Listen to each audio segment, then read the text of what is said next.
여러분들이 기도로 뒤에서 열심히 밀어주신 것 제가 선교지에서 이미 느끼고 또 받고 그랬어요.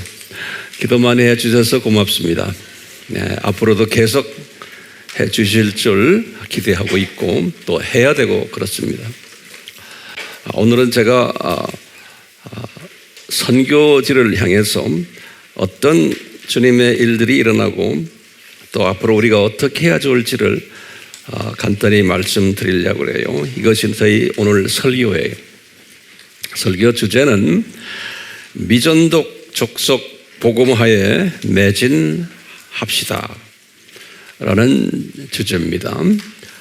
잘 아는 마태복음 24장 14절의 말씀이, 이 마태복음 24장 14절의 말씀은 그 유명한 감람산 설교에서 예수님이 산고들이 여기저기에서 많이 일어날 터인데 그 산고를 말씀하시면서 결론적으로 한마디 하신 말씀이 이 말씀이에요. 그래서 세계 어디를 가나 이 주님의 재림을 기다리는 선교 마인드된 기독교인들은 또 선교에 관계되는 모든 헌신자들은 항상 이 말씀을 모토로 삼고 있어요. 그래서 아프리카의 어느 나라를 가나, 중남미 어느 나라를 가나, 미국의 어떤 교회를 가나 선교 마인드가 있는 교회는 앞에다가 이 말씀을 딱 붙여놨어요. 마태복음 24장 14절의 말씀이에요. 근데 이 말씀을 붙여는 놨지만 많은 기독교인들이 그 뜻을 모르고 있어요.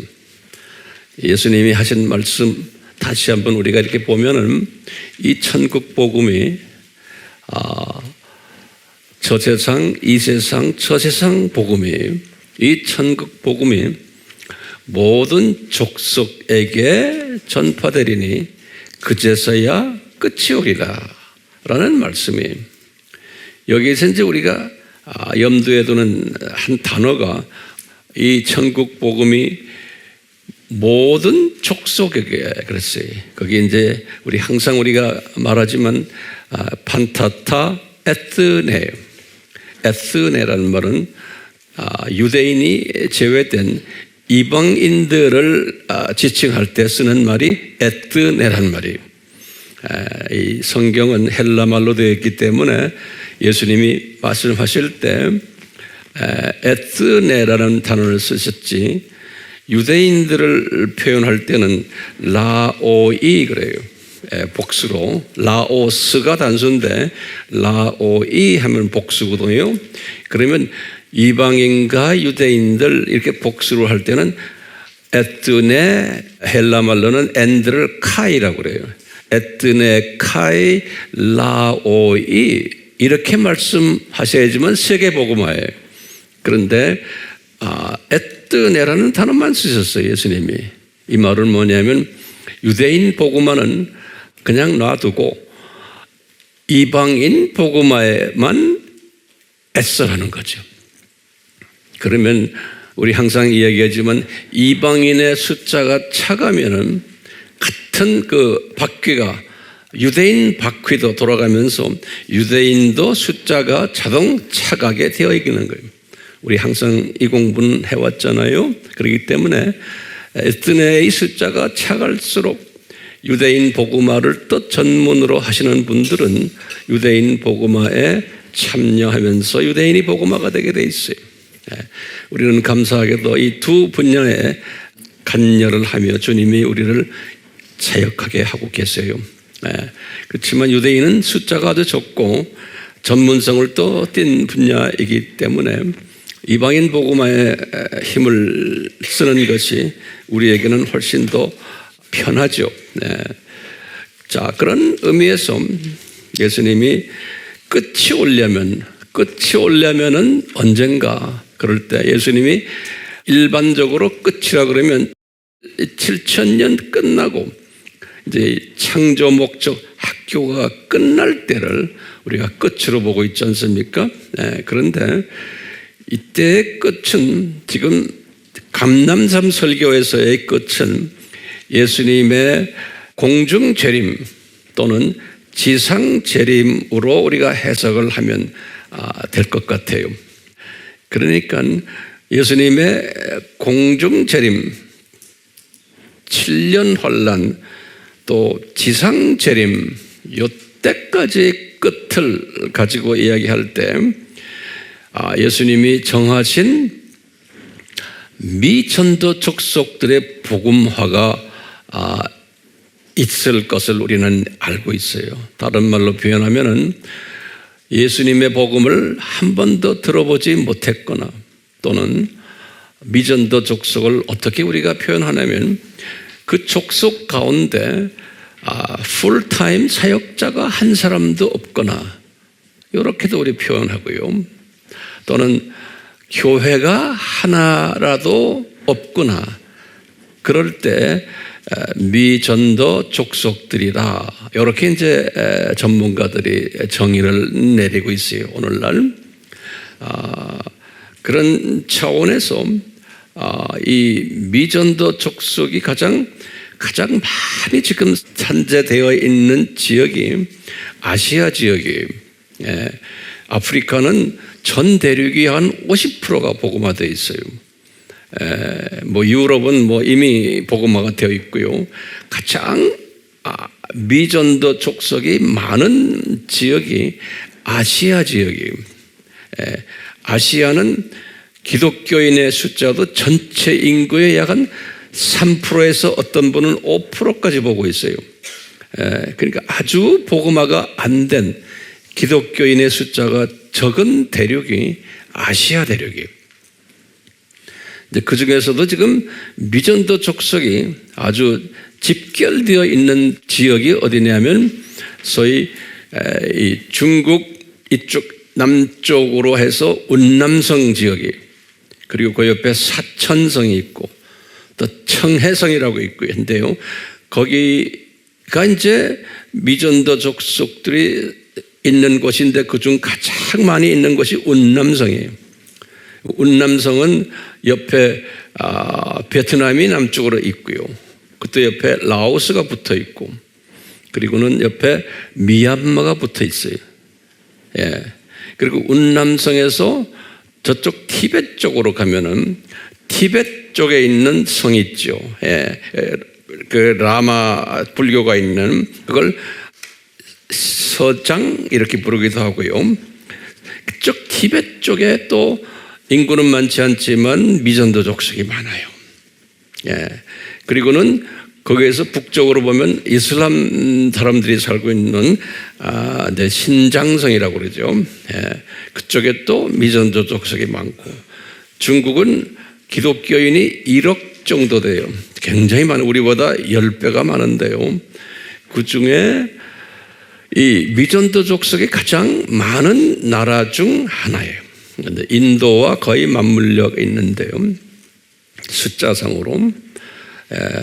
그런데 중국의 이 미전도 족속이 많은 이 지역이요, 이 남쪽인데 거기와 국경을 하고 있는 나라들, 이번에 제가 갔다 온 베트남, 그러니까 베트남의 북방 지역이 중국의 운남성의 남쪽과 붙어 있어요.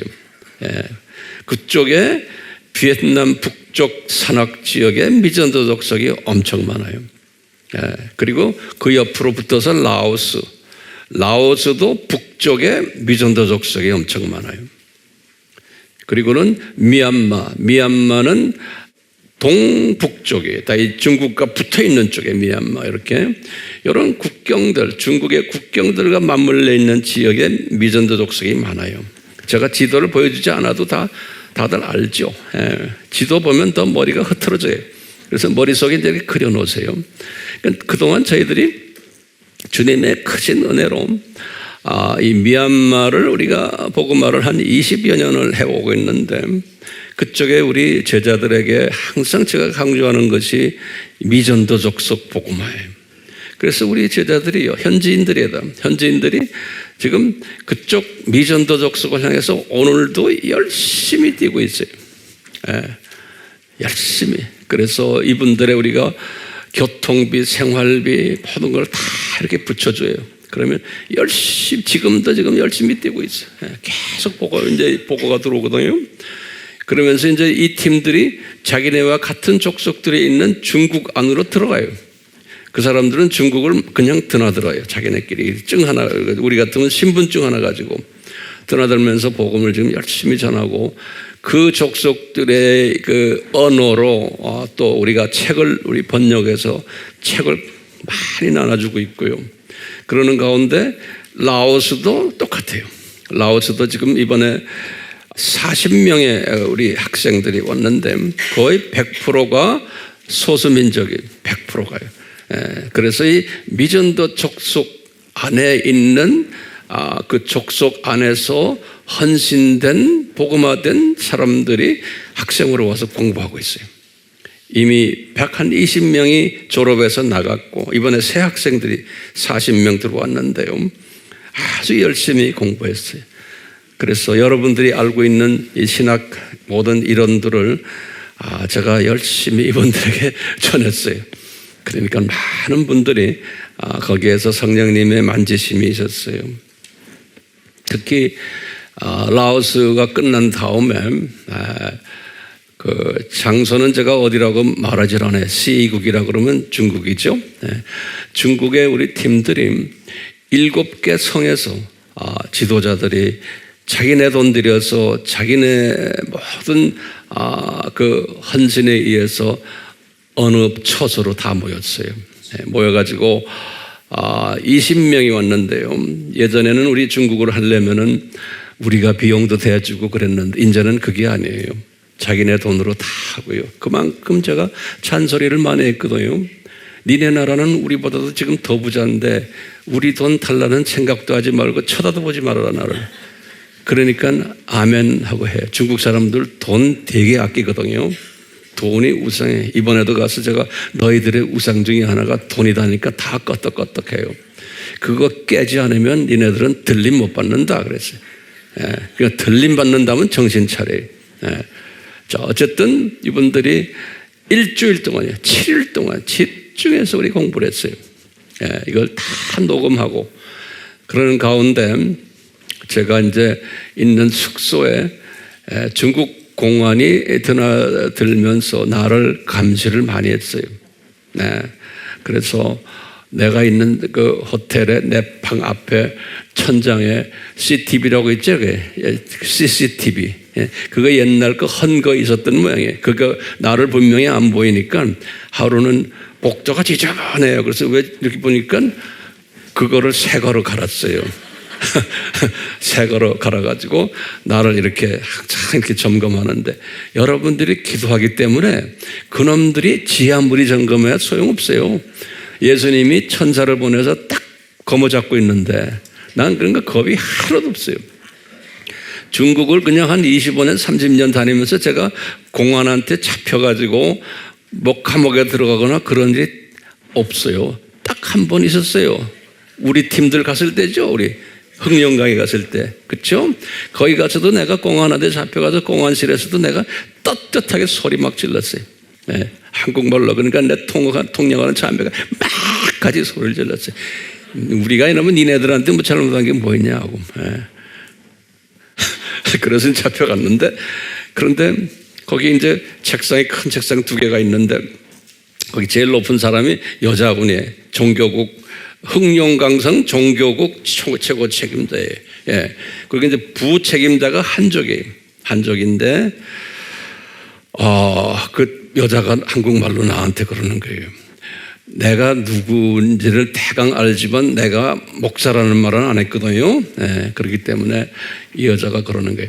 왜 자기한테 미리 말 안 하고 이걸 하셨어요? 그러는 거예요. 그러면서 나이스하게 다음에 오실 때는 꼭 자기한테 먼저 알려달래요. 그 얼마나 좋은 말이에요. 그래서 이 사람들이 나를 풀어주겠구나 생각을 했는데 이 부책임자인 한족이 화장실로 갔어요. 화장실 간 사이에 이 여자가 나한테 그러는 거예요. 저놈이 나를 황 선생님을 잡아넣으려고 그런다. 그리고 중국에 못 들어오게 이민국에 보고를 하려고 지금 그런다 그러는 거예요. 예. 그래서 저놈이 화장실 간 사이에 날 보고 빨리 나가라는 거예요. 그래서 도망 나오다시피 나왔어요. 예. 나와가지고 이제 공항에 와서 이제 비행기 타고 이제 김포에 내리니까 그때 중국에 있는 우리 팀들이 연락이 왔어요. 뭐라고 연락 왔냐면 그 한족 그분이 갑자기 죽었다는 거예요. 그게 무슨 말이에요? 황 목사가 아직도 중국 사람들을 향해서 전할 메시지가 있구나. 그걸 주님이 보여주시는 거예요. 예. 내가 잘나서가 아니에요. 주님이 보기에 저놈은 방해하는구나 하면 죽여버려요. 예. 그놈 하나 죽는 게 뭐가 대단합니까? 예? 그렇지만 주님이 그렇게 하세요. 예. 자, 그래서 공안이 손을 대지를 못했어요. 이번에 가서도요. 이제 앞으로도 그렇지만, 그런 가운데 이분들에게 제가 전한 메시지가 뭐냐면 미전도 족속 복음화예요. 예. 그래서 거기에 대한 말씀을 자세하게 나누고 했는데, 이 중국 분들 7개의 성에서 왔으니까요. 굉장히 먼 데서 왔어요. 저 흑룡강 거기서부터요. 외몽고, 그 다음에 청해성, 사천성, 복강성 다 왔는데 이분들에게 제가 도전하는 것이 이제 너희들은 저 티벳 쪽으로 가고 신장 쪽으로 가고 그리고 미전도 족속 복음화를 위해서 헌신을 해야 된다. 그래야지만 너희들이 들림받는다. 그랬더니 다들 헌신하고 그랬어요. 이제 앞으로 이제 또 그럴 거예요. 제가 이제 7월 달에 또 가요. 이제 황 목사님 이제 점점 더 바빠질 것 같아요. 예. 왜요? 주님의 재림이 가까우니까 주님께서 이렇게 자꾸 이런 것을 하세요. 7월 달에 제가 또 중국 팀들도 하고 이번 베트남 팀도 또 해요. 자, 그런 것들이 지금 일어나고 있어요. 여러분들은 뭐 해야 될까요? 기도만 하면 됩니까? 이런 사역을 하려면요, 기도 플러스 물질이 많이 들어가요. 네. 제가 비행기를 타야 되잖아요. 호텔 가서 해야 되죠. 중국 사람들은 이분들은요, 자기네가 비용을 냈어요. 그래가지고 우리 세미나가 끝난 후에 나한테 봉투를 가져왔어요. 그래서요, 자기네가 돈을 이렇게 십시일반 모아서 중국 돈 2,000원을 줬어요. 중국 돈 2,000원이면 얼마입니까? 한국 돈? 320, 약간 배로 따지면 약간 40만 원 정도 돼요. 네, 배로 따지면. 네. 그분들에게 40만 원이면 큰 돈이에요. 네. 그러면 일단 사진 좀 보고 합시다. 이게 이제 라오스의 지금 우리 사역자들이에요. 우리 학생들인데 그 가운데에 있는 그 여자분이 칠판에다가 라오스 말로 쓰는 분이에요. 저분은 라오스에서 가장 책을 많이 쓰고 글 잘 쓰는 여자 목사님이세요. 그리고 이제 그 옆에 하얀 옷 입은 분이 그 라오스의 총회장의 아들인데 계속 저의 그 오른팔 같이 영어도 잘하고 미국에서 공부 다 했고 지금 이 라오스에서 가장 큰 교회 비엔티안에 있는 최초 되는 우리나라 같은 영락교회 같은 교회 제일 큰 교회의 담임 목사님이세요. 이번에 그렇게 임명받았대요. 그리고 이제 저기 제가 서 있고요. 제가 이렇게 한마디 탁 하면은 이제 이쪽에 영어 통역을 딱 하고는 이 여자분이 탁 서서 칠판에다 하나 다 적어요. 이런 식으로 공부를 해요. 그러면 학생들이 앉아가지고 열심히 지금 적는 거예요. 이번에는 제가 이 종말과 관계되는 여러 가지 이야기들을 많이 했어요. 그러니까 나흘 동안 항상 보시지만 요 앞에 요 그림은 우리에게 아주 눈에 띈 그림들이죠. 이 그림이 굉장히 중요하거든요. 이거 하면서 제가 이제 뭘 하면 10가지 질문을 던지는 거예요. 요 그림을 하나하나 설명해 주고 10가지 질문이 뭐였어요? 이게 모든 기독교인들에게 다 필요한 질문들이. 첫 번째 질문이 뭐예요? 왜 창세전에 십자가를 디자인하셨나? 그렇죠? 두 번째 질문은 여러 가지 질문 중에 내가 10가지지만 이분들에게는 7가지로 내가 줄였어요. 자세하게 다 하면 복잡해지니까. 그 다음에 내가 이런 질문을 던졌어요. 두 번째 질문은 왜 루시퍼가 사탄을 타락할 때 저지하지 않았습니까? 이 질문 던졌어요. 이 모든 사람이 알아내기를 원하는 질문들이 우리만이 아니에요. 그래놓고 왜 루시퍼가 타락을 했으면은 그대로 잡아서 지옥에 던져버리지 왜 그놈을 그대로 두고는 그놈한테 이 세상 왕이라는 이름도 주고 이 세상 신이라는 이름도 주고 공중 권세 잡은 자라는 이름까지 그 엄청난 이름과 파워를 왜 주셨습니까? 이 질문을 또 던지는 거예요. 여러분들도 알지만 항상 옆에 누구하고 성경을 가르칠 때 제일 먼저 이 질문을 던지셔야 돼요. 모든 사람이 듣고 싶어하는 답이에요. 예수님이 날 위해 죽었습니다. 100번 해보세요. 믿지 않아요. 믿어도 시원치가 않아요. 왜? 밑에 깔려있는 질문이 해결이 안 됐는데 어떻게 믿어요? 요새 사람들이. 그렇기 때문에 첫 번째가 뭐였어요? 왜 창세전에 십자가 사건을 디자인하셨습니까? 이거예요. 두 번째는 뭐예요? 왜 루시퍼가 타락을 하려고 그럴 때 막지를 않았습니까? 여기 두 번째. 세 번째는 뭐예요? 왜 이놈이 타락을 했는데 지옥에다가 직행을 시키지 않았습니까?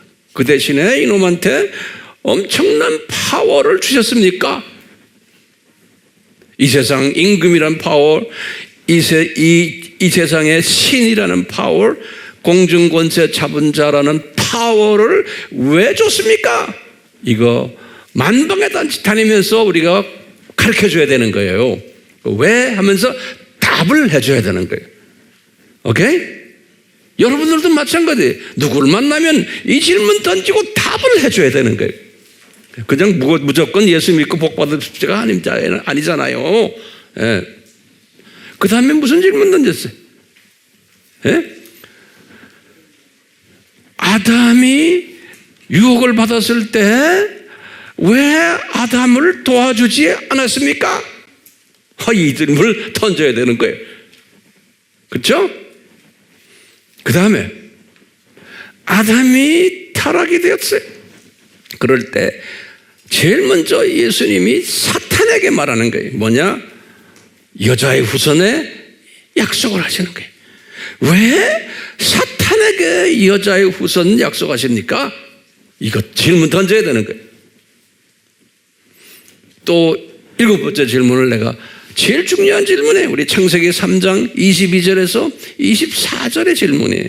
이건 많은 신학자들도 이거 질문에 답을 시원하게 못 내려요. 왜냐? 이 시스템을 모르기 때문에 그런 거예요. 지 아무리 유명하다는 신학자도 제가 딱 체크해 보면 몰라요. 시원치가 않아요. 그게 뭐예요? 마태복음 3장 몇 절에? 22절에서 24절에. 뭐야 그게? 아담이 하와가 타락해가지고 시간 세계로 떨어져 버렸어. 떨어져가지고 눈을 떠보니까 이게 자기네가 영생을 놓친 거예요. 그러니까 아담과 하와가 뭐를 하냐면 다시 에덴 동산에 들어가서 선악을 아는 나무는 이미 없어졌고 생명나무를 다시 먹기를 소원해가지고 에덴 동산으로 들어가려는 그 시도를 한 거예요. 그럴 때 삼위 하나님이 말씀하세요. 우리가 그랬어요. 저들이 우리처럼 다시 되려고 하는구나. 그러니까 그걸 우리처럼 되게 못하게 하자 그래가지고 뭘 보냈어요? 그룹 천사와 화양금을 보내가지고 에덴 동산으로 들어가는 그 길을 막아버렸다 그랬어요. 그렇죠? 창세기 몇 장 몇 절이에요? 3장 22절에서 24절이요. 왜? 하고 말해줘야 되는 거예요. 왜 막으셨습니까? 용생을 다시 회복하려고 그러고 자기네가 잘못한 걸 깨닫고 회개하는데 왜 막으셨습니까?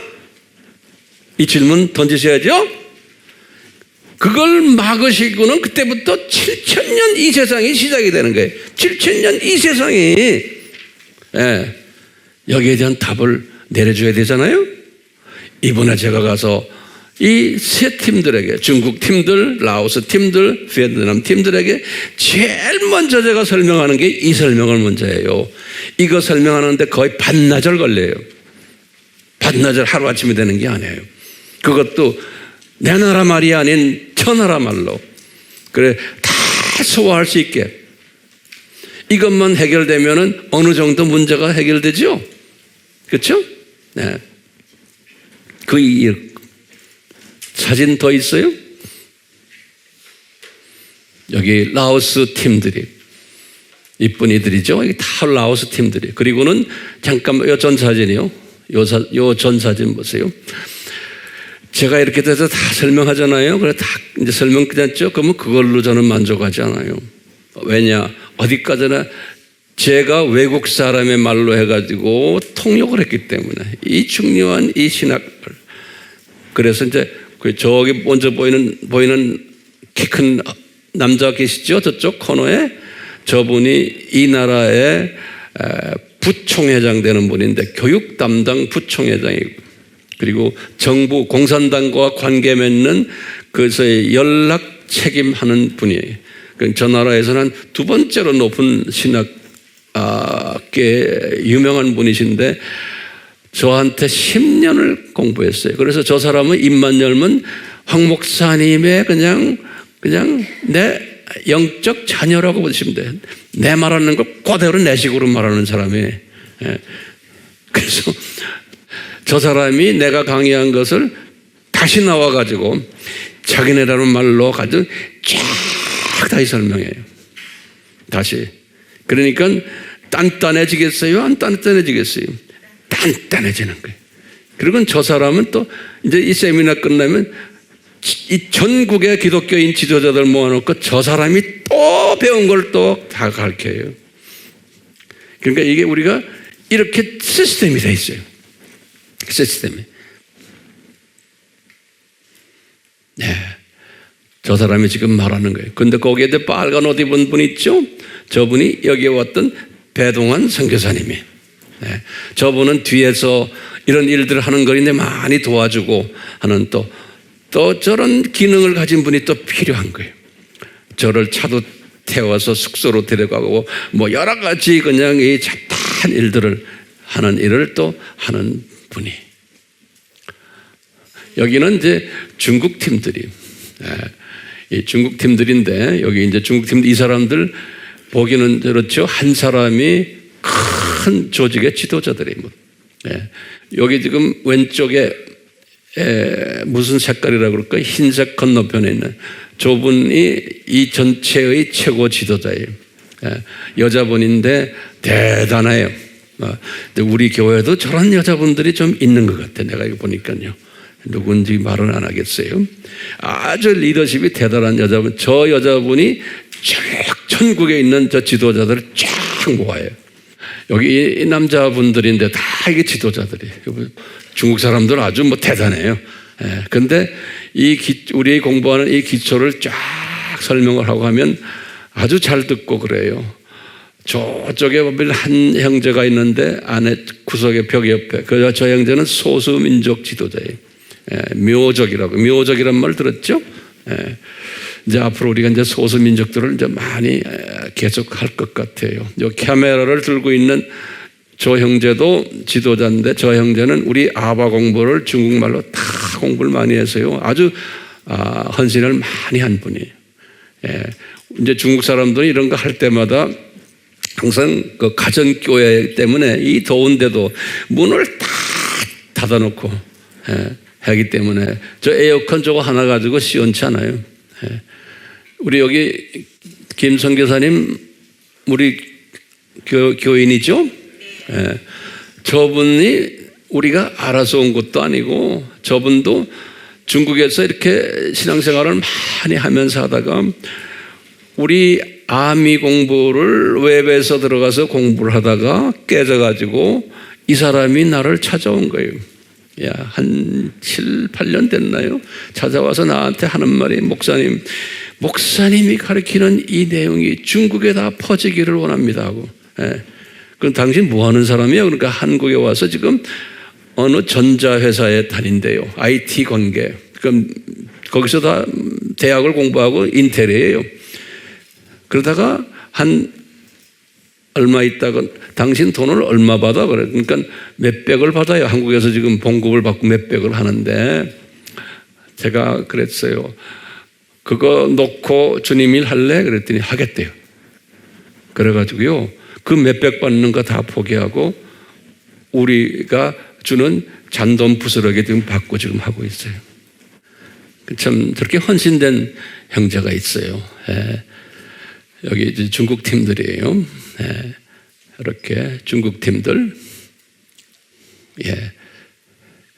요 끝나고 우리가 사진 찍은 거예요. 여기가 이제 베트남 하노이예요.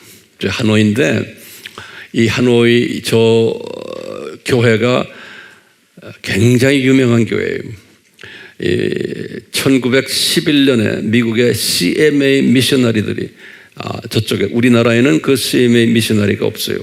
일본, 이 베트남, 캄보디아, 미얀마, 라오스 이쪽은 이 CMA 미셔너리들이 점령을 했어요. 이 나라도 이 CMA가 주종을 이루는데 거기에 우리 같은 평양에 있는 첫째 번 교회예요. 저 교회가. 그래서 공산당에 쭉 잡혀 있다가 열리면서 저기에서 남쪽은 그래도 신학교도 많이 일어났고 했는데 이 북쪽은 신학교도 못했어요. 그러다가 한 10년 전에 저 학교가 이제 다시 개방됐어요. 제가 저 어떤 그 현지인을 따라서 한 10몇 년 전에 저 빌딩 앞에 섰었어요. 저는 이 역사를 좀 알기 때문에 저 빌딩 앞에 서가지고 제가 주님께 기도를 했어요. 주여, 언젠가는 이 빌딩 안에 들어가서 제가 주님의 자녀들을 훈련시키도록 해주세요. 그랬어요. 그런데 거의 불가능한 이야기였는데 그런데 주님이 오픈했어요. 제가 코비드 일어나기 2년 전부터 저 빌딩에 들어가서 저 빌딩은 뭐냐면 이 북쪽 하노이에서부터 이 북쪽에 있는 북월남이죠. 그 북쪽에 미전도적석이 엄청 많아요. 그 안이 공산당에 의해서 여러 가지로 핍박받고 숨어 있다가 복음이 이제 들어가기 시작하는데요. 그 사람들을 불러와야 되거든요. 근데 우리 실력으로는 못 불러요. 근데 저 교단이 그 사람들을 불러 모으는 거예요. 그래 이번에도 그 팀들을 불러 모은 거예요. 우리 친구는 못해요. 이 사람은 베트남 목사예요. 젊은 목사인데 한 40 가까이 되는데 영어를 잘해요. 그래서 제 통역으로 지금 딱 서 있는 거예요. 그러니까 목사가 아니면은 못해요. 왜? 이 신학 랭귀지들이기 때문에. 근데 보니까 처음엔 내가 신경을 썼는데 잘할까 아주 잘해요. 주님이 우리가 나도 기도했지만 여러분들도 기도했죠. 내가 통역을 위해서 기도해 달라고요. 그러니까 거기에 딱 맞춰서 조형제를 보내주셨어. 어떻게 잘하는지 몰라요. 그러면서 나한테 그러는 거예요. 나중에 자기네 총회장한테 나를 이야기하면서 그러는 거예요. 이 닥터 황이 어떤 미국의 누구보다도 신학을 정말 쉽게 잘 조직적으로 잘 가르친다고. 그러니까 이 총회장이 나를 보고 또 좀 와달라는 거예요. 자기가 다 모아놓겠다고. 그래서 억지로 내가 가는 것처럼 하면서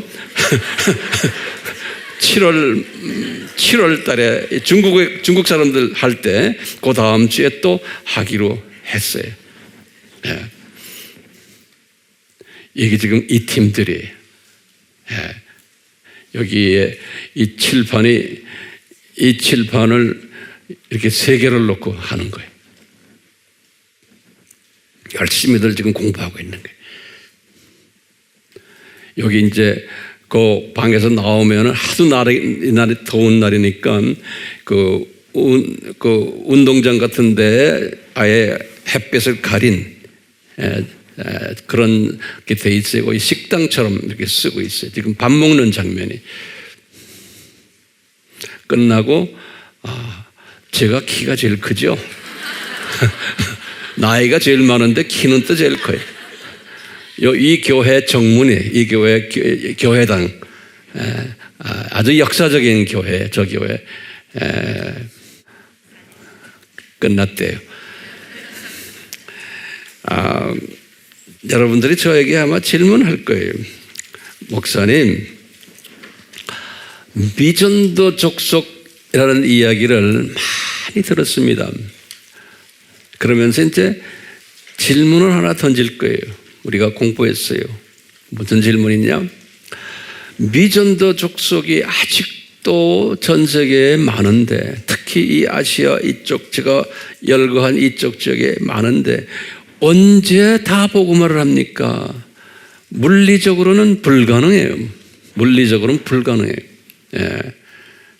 예수님이 지금 오실 때는 상당히 가까이 왔는데 언제 이것이 완료됩니까? 저는 2030년이 돼도 뭐 가까이 가지도 못할 것 같아요.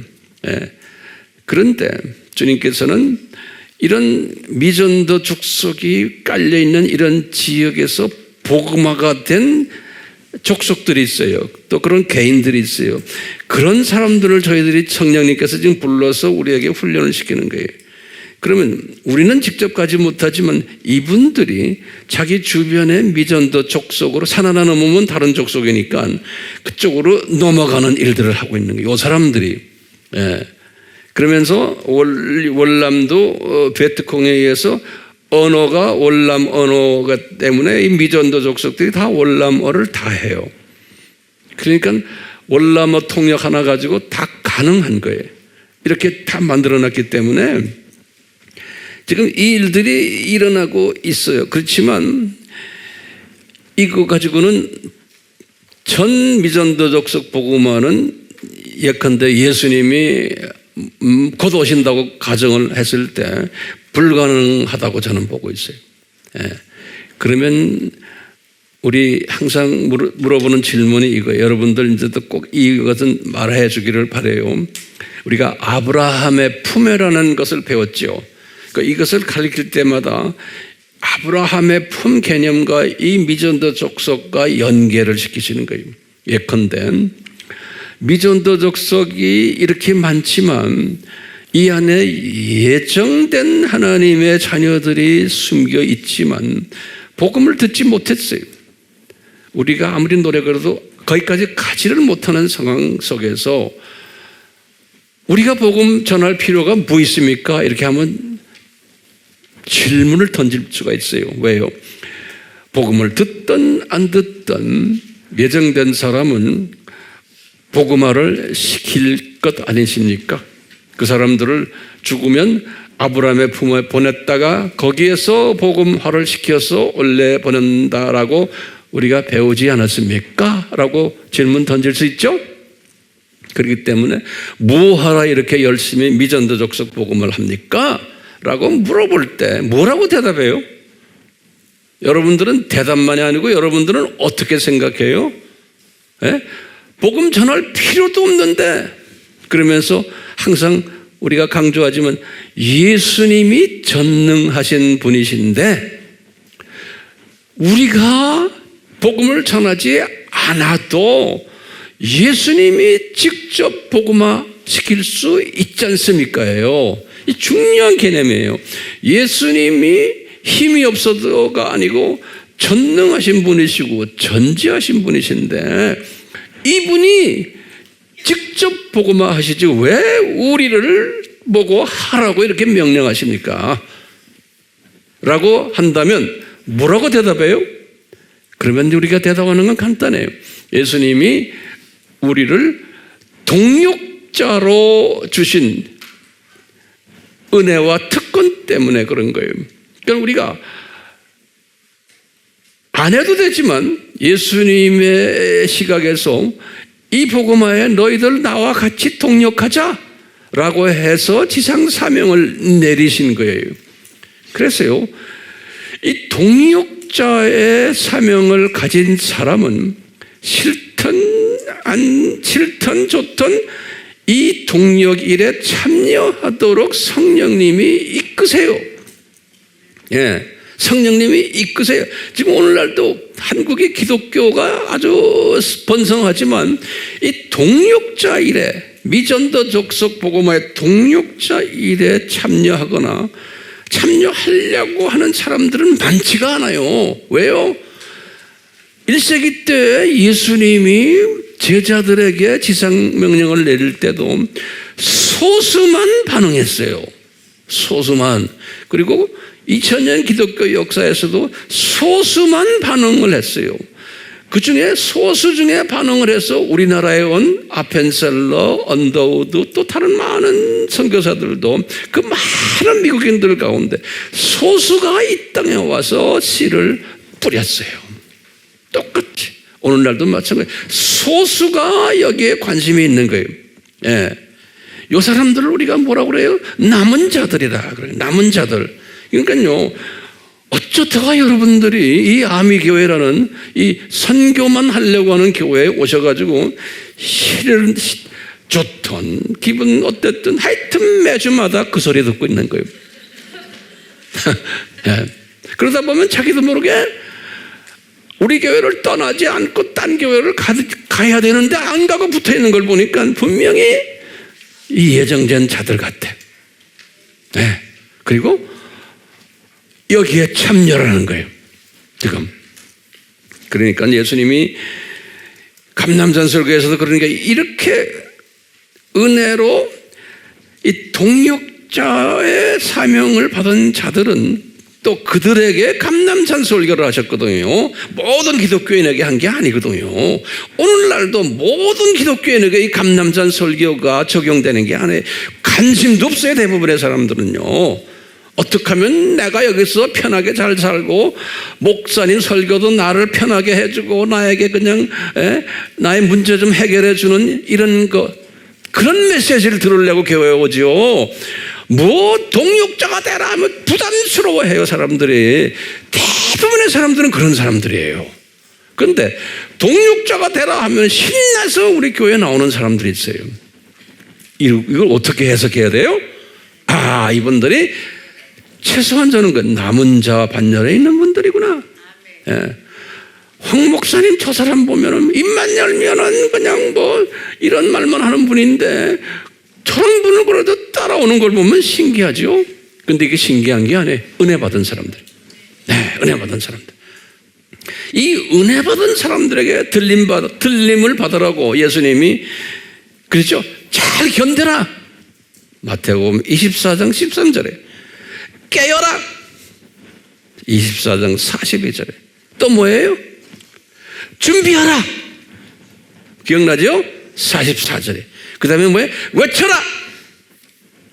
나머지 7가지의 예를 들었죠.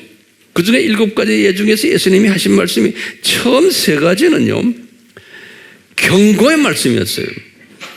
처음 3가지는 그게 뭐냐? 첫째 경고가 뭐냐면 지금 24장 37절부터 이야기하는 거예요. 경고의 말씀이 뭐였냐면 노아의 때와 같다 말씀하셨어요. 그러니까 얘들아, 대부분의 기독교인들은 반응이 없다. 지네 일에 바빠가지고 참여도 안 한다. 노아의 때와 똑같으니까 그렇게 알고 있어라. 그런 거예요. 두 번째 경고의 말씀은 뭐냐면 밭에서 일하는 사람 2사람 중에 하나는 들림받는다. 하나는 그대로 남는다. 예수님 말씀하시는 거예요. 그러니까 교회는 교회지만 교회가 쫙 갈라진다는 거예요. 세 번째로 또 똑같이 그랬죠. 두 여인이 맷돌을 가는데 쫙 갈라진다. 이 세 가지로 경고를 딱 내린 후에 그러면서 네 가지의 비유로 딱 거기다 또 설명해 주시는 거예요. 뭐야? 때를 따라 복음을 전하는 자가 있다. 첫 번째 비유. 그건 지혜로운 자다. 그런 거예요. 그렇지 않은 기독교인은 악한 종이다. 그래서 두 번째 비유는 열천의 비유를 딱 드시면서 똑같은 말씀하세요. 세 번째는 탈란트 비유를 드시면서 똑같은 말씀하세요. 네 번째는 양과 염소의 비유를 드시면서 똑같이 말씀. 그러니까 주님의 재림 전에는 이렇게 갈라진다 교회가 라는 것을 경고적으로 비유적으로 말씀해 주시는 거예요. 그렇기 때문에 이 말씀을 항상 저는 묵상해요. 그리고는 저는 목회자로서 선교하는 사람으로서 나에게 보내주신 여러분들을 이 말씀으로 깨우고 가르치고 참여하도록 하는 것이 제 사명이에요. 듣기 싫으면 안 들으면 되잖아요. 그런데 이런 말을 매주마다 하는데 어려운 말, 그것도 설교도 30분짜리 1시간 반 설교를 하는 사람이 아닙니까 제가요.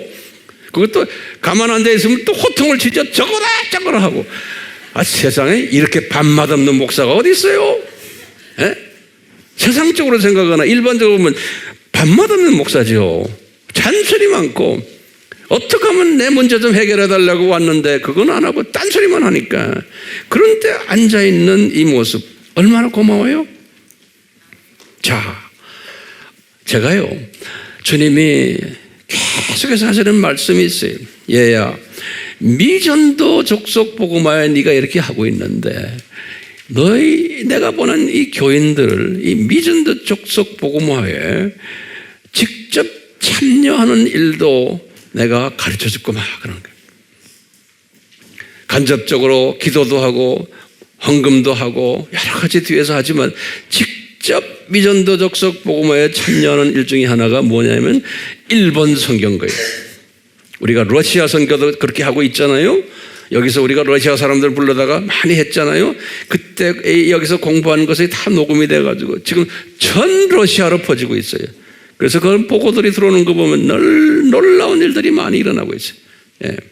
그런데 주님께서는 일본 선교에 관심을 두게 하시는 거예요. 저에게 오늘 아침에도 또 말씀하시는 거예요.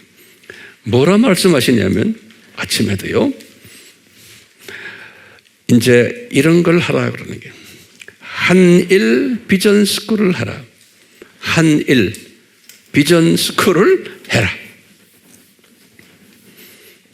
그래서 일본이라는 나라가 우리보다도 복음이 훨씬 일찍 들어갔지만 그 민족이 복음 받아서 복음을 전하지 않는 민족이 이상하게요. 그래서 아직도 그 속에는 복음을 들어보지 못한 미전도 족속이 많은 나라가 일본의 현대판 선진국인데 미전도 족속이 많은 나라예요. 신기하게도요. 근데 그 나라 바로 옆에 붙어 있는 문화가 비슷한 나라가 우리 민족이에요. 그러니까 완전히 다른 민족이에요. 복음적으로도요. 그러니까 주님의 메시지가 너희들에게 내가 은혜를 베풀었기에 너희들은 저 옆에 있는 저 미전도 족속을 복음화시켜라 라는 명령이 떨어졌는데 그동안 우리 민족들이 많이 해오고 있고 지금도 하고 있지만 우리 스타일로 해야 될 것이 있는 거예요. 그걸 내가 간단히 말씀드리고 오늘 말씀 끊으려고 그래요. 자, 일본인들을 향해서 우리가 미전도 족속 복음화를 하려면 우리가 직접 못해요. 일본에 헌신된 사역자들이 있어야 돼요. 이 사람들이 자기 민족에게 복음을 나눠주는 일을 자기만 끼고 있지 않고 요 꼬리에다가 불을 붙이는 일이에요.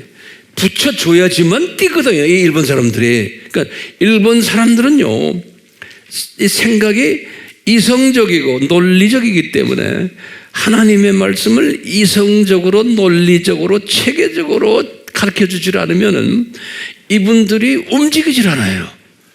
그래서 과거 한 20년 우리가 일본 선교를 하면서 항상 그래요. 황 목사님 스타일의 메시지가 일본 사람들에게 먹혀 들어갑니다 그러는 거예요. 예. 근데 이것을 우리가 활성화시키지를 못했어요. 아무리 하려도 안 돼요. 예. 여러 가지로 시도했어요. 문서도 우리가 만들고요, 뭐 세미나도 하고, 뭐 별난 방법을 다 했는데 이게 효과가 별로 없어요. 그러니까 우리 김학근 선교사님, 저하고는 일본 선교를 30년을 같이 한 사람이에요. 예. 김학근 선교사님이 다음 주에 여러분들 보겠지만 젊은 청년 때 갓 결혼해서 아기가 그냥 쪼렁쪼렁 있을 때부터 저하고 만나가지고 그때부터 저와 같이 일본 선교를 해온 사람이에요. 젊음 때 일본에 자기의 삶을 바친 사람. 자, 그래서 이제는 언어도 일본 언어 잘하고 많이 준비가 다 된 사람이에요. 네. 자, 그런 분인데 지금 일본 사역자들을 여기에다가 불러다가 우리가 러시아식으로 말이죠. 아예 이번에 부르는데 30여 명 가까이 반응해서 오겠다. 그러게. 다음 주, 이번 주 말고 다음 주 화요일에서 금요일까지 이 자리에서 우리가 한일 비전 스쿨을 할 거예요. 한일. 우리 동그란 테이블 있죠? 이걸 다 놓고 할 텐데 비전 스쿨 하면은 우리가 한국어로만 했는데 일본 분들을 여기에 모셔놓고는 이분 다들 헌신자들이다. 이제 목사님들도 있고 또 전도사님들도 계시고 이런 사람들을 제가 한국말로 하면은 우리 김학근 선교사님이 일본말로 다 칠판에다 적고 번역하면서 할 거예요. 그러면 일본 사람들이 앉아서 듣는 거예요. 공부하는 거예요. 그리고 테이블도 리더도 한국 사람 리더가 끼는 걸 싫어한대요. 문화가 다르게. 그래서 자기네들끼리 리더를 만들어서 이렇게 하고 그것만 하면 아쉬워요. 그래서요. 나머지 테이블들은 다 우리 한국 팀들이 다 하는 거야. 앉아 있는 거예요. 제가 한국말로 하니까. 그렇죠? 그리고 각 테이블마다 한국 테이블 리더가 있고 불 리더가 있고 그래서 기독교에 아주 기초되는 것부터 쫙 설명할게요. 일본 사람들에게 설명할 테지만 한국 분들에게도 큰 도움을 받을 거예요. 내 도움만이 아니고 여러분들 도움만이 아니고 여러분들이 앉아서 참석해서 같이 공부하지만 이분들에게서 여러분들이 가지고 있는 영성을 여기다가 부어주는 거예요. 사랑을 부어주고. 네. 그래서 여러분들이 이제 찬양팀들이 이제 바쁘지만 찬양할 분들은 나와서 찬양을 하며 기도하면서 할 때 이분들이 우리에게 가지고 있는 영성들을 나눠주는 일이에요. 그리고 눈으로 보는 거예요. 아, 이 한국 팀들이 이렇게 섬기는구나. 그리고 이분들이 가지고 있는 영성을 느끼고는 그걸 그대로 다 이 사람들이 흡수를 하도록. 화, 수, 목, 금. 이렇게 하는데 여러분들이 오는 것도 좋지만 주변에 이 메시지를 받아야 될 사람들을 여기다 와서 나올 동안 앉혀놓는 일이에요. 나올 동안 앉혀놓으면 이분들이 와가지고 큰 성령님의 불을 받을 거예요. 이 일본 사람들의 모습을 보면서 또 이 메시지를 들으면서 찬양을 하면서 그래서 큰 불가마니가 되는 그런 한일 비전 스쿨 되기를 바라요. 아멘? 그래서 이것을 주님께서 이번에 우리에게 하게 함으로써 아하, 이 아미 팀들아, 너희들 이건 곧 뭐냐면 한 번에 끝나지 말고 한 달에 한 번씩 하든 또는 두 달에 한 번씩 하든 우리는 이제 시간이 없어요. 내 욕심은 내가 힘들지만 내 나이 몇 살인지 알죠? 내 욕심은 한 달에 한 번씩 했으면 좋겠어. 그런데 목사님 너무하십니다. 뭐 이런 사람 분명히 있을 거예요. 그렇다면 양보하고는 두 달에 한 번. 석 달은 안 돼. 그래가지고 이 센터가 이 공간이 최소한 일본 사람들을 복음화하는 요람이 되는 그런 사건이 일어났으면 좋겠어요. 그러다 보면 주님이 어떻게 역사할지 몰라요. 한번 해봅시다. 아멘. 우리 같이 기도합시다. 예수님, 오늘 주님, 저희들이 결론적으로 주님 사랑하는 일본 분들, 우리 민족을 아프게 했지만 우리가 너무나 속이 좁아서 일본 분들이 우리를 아프게 한 것만 생각합니다. 주여, 일본을 통해서 우리에게 주신 것이 또 너무나 많습니다. 100년 전부터 그쪽에 있는 미셔너리들이 우리 한국 땅으로 넘어오게 하시고, 일본을 통해서 우리가 많이 근대화되는데도 도움을 받았습니다. 주님, 우리는 민족이 유럽을 이렇게 보면 우리가 배우게 됩니다. 영국과 불란서와 독일과 그 주변에 있는 홀랜드와 주변에 있는 스페인, 이 나라들끼리 우리와 일본만이 아니면 그 사람들은 1000년 이상 서로 싸움하며 서로 대적을 하고 했지만 실제 이익을 위해서는 또 하나가 되는 그러한 지금 유럽 공동체를 만드는 그런 일을 하는 민족들입니다. 큰 민족들입니다. 주여, 우리는 일본과 30몇 년 동안의 그 관계 때문에 우리가 그것 때문에 놓여서 이 기독교인들이 주 안에서 하나가 되지 못하는 이런 일이 없도록 저희들을 사용하셔서 일본 땅을 복음으로 다시 한번 힐링시키는 그러한 우리의 도구가 되도록 주님, 저희들에게 은혜 내려 주시옵소서. 이 모든 간구를 예수님의 이름으로 기도드리옵나이다. 아멘.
삼위 하나님의 사랑과 격려와 은혜 베푸심이 우리에게 항상 있기를 예수님의 이름으로 기도드리옵나이다.